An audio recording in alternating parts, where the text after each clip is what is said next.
Matthew chapter 26. When Yeshua had finished his narrative, he told his disciples, "You know that after 2 days we prepare for Passover, and the human son will be betrayed to be crucified." Then the high priest and the Torah teachers and the elders of the people gathered in the court of the palace of Caiaphas, the high priest. They conspired against Yeshua, intending to take him by treachery and kill him.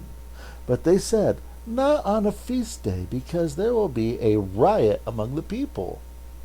When Yeshua was in Bethany, in the home of Simon the potter, a woman came to him with a jar of very valuable aromatic ointment, and she poured it on Yeshua's head as he was reclining.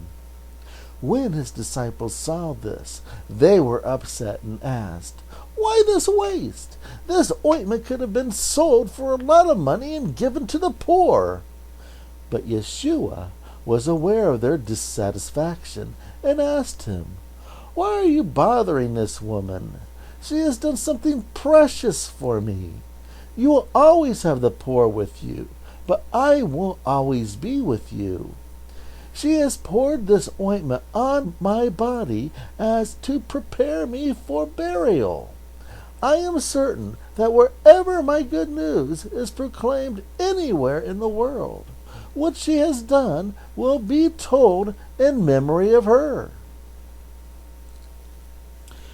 Then one of the 12, named Judas Iscariot, went to the high priests and asked them, "What will you give me if I betray him to you?" They promised him 30 pieces of silver. From then on, he looked for a chance to betray him. On the first day of unleavened bread, preparation day, the disciples came to Yeshua and asked him, "Where do you want us to make preparations for you to eat the Passover?" He told them, "Go into the city to a certain man and tell him, 'Our master says, my time approaches near you. I will make ready the Passover with my disciples.'" The disciples did as Yeshua directed them and made the necessary preparations for the Passover. That evening he reclined with his 12 disciples. As they were eating, he said, "I am certain one of you will betray me." They were greatly troubled, and one after another began to ask him, "Master, is it I?" He said, "The one who dips his hand with me in the bowl will betray me. The human son must go as it is written of him, but pity the man who betrays the human son. It would have been better for that man if he had never been born." Judas the betrayer asked, "Rabbi, is it I?" Yeshua told him, "You have said it yourself."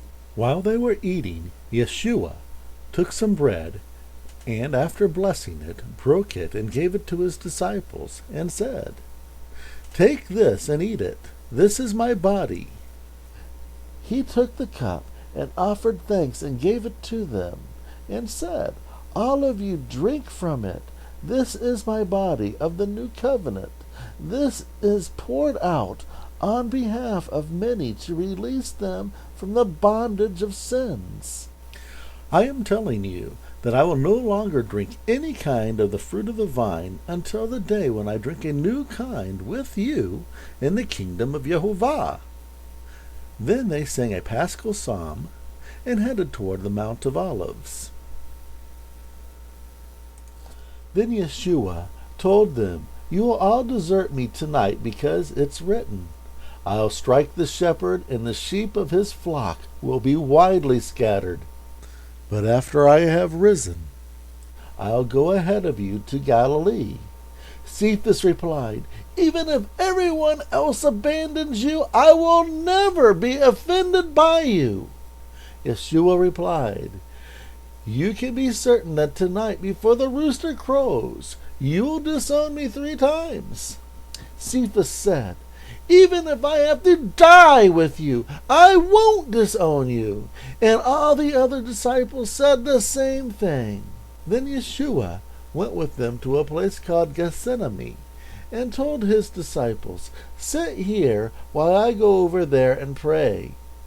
He took Cephas and the two sons of Zebedee, and he began to be anguished and very distressed.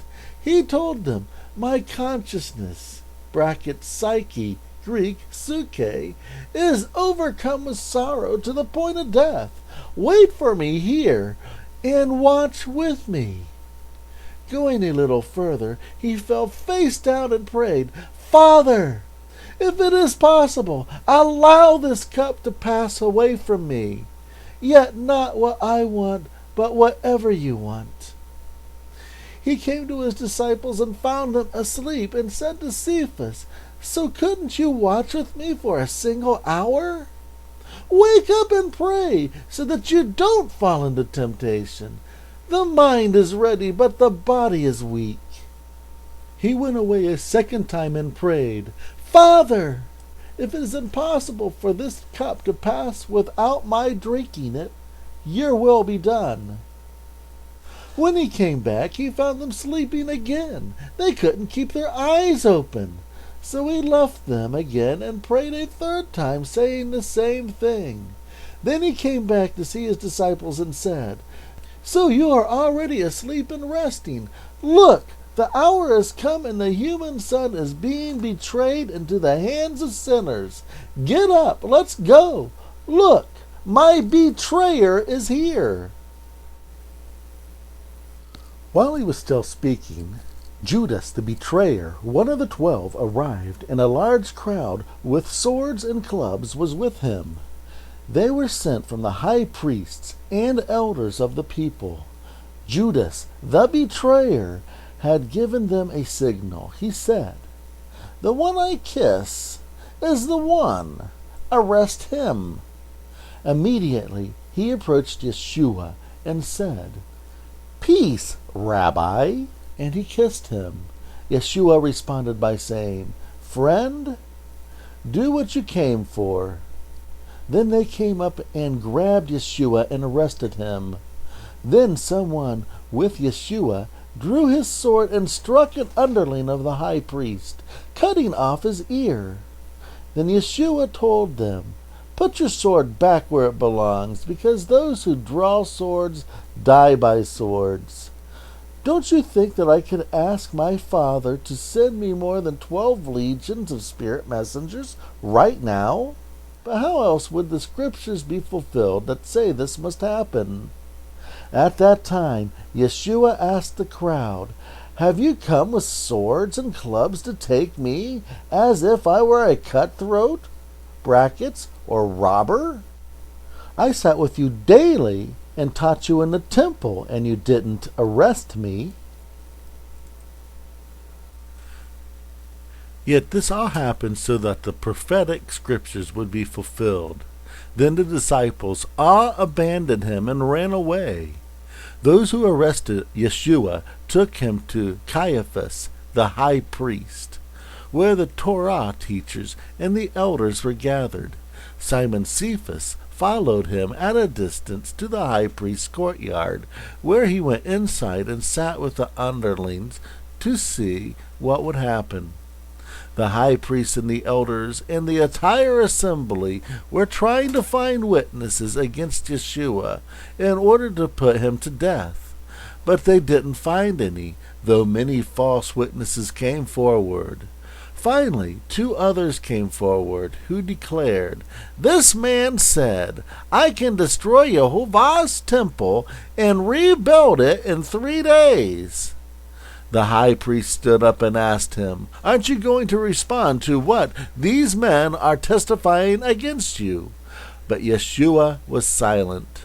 Then the high priest said, "I adjure you, by the living Aloha, to tell us if you are the Messiah, Jehovah's son." Yeshua replied, "You have correctly stated it. But I am telling you that in the future you will see the human son sitting on the right hand of power and coming on the clouds in the sky." Then the high priest tore his clothes and said, "He has spoken blasphemy! Why do we need witnesses? Look, You've heard his blasphemy. What is your judgment?" They replied, "He deserves death." Then they spit on his face and hit him with their fists. Others slapped him and said, "Prophesy to us, you Messiah. Who hit you?" Cephas was sitting out in the court of the palace, and a servant girl approached him and said, "You were with Yeshua the Nazarene." But he denied it in front of everyone by saying, "I don't know what you're talking about." As he went out to the gateway, another girl saw him and said, "This man was with Yeshua the Nazarene." Again he denied it, swearing, "I don't know this man." A little later, bystanders came up and said to Cephas, "Certainly you are also one of them. We can tell by your accent." Then he began to curse and swore, "I don't know the man." Immediately the rooster crowed. Cephas remembered that Yeshua had told him, "Before the rooster crows, you'll disown me 3 times. Then he went outside and cried bitterly.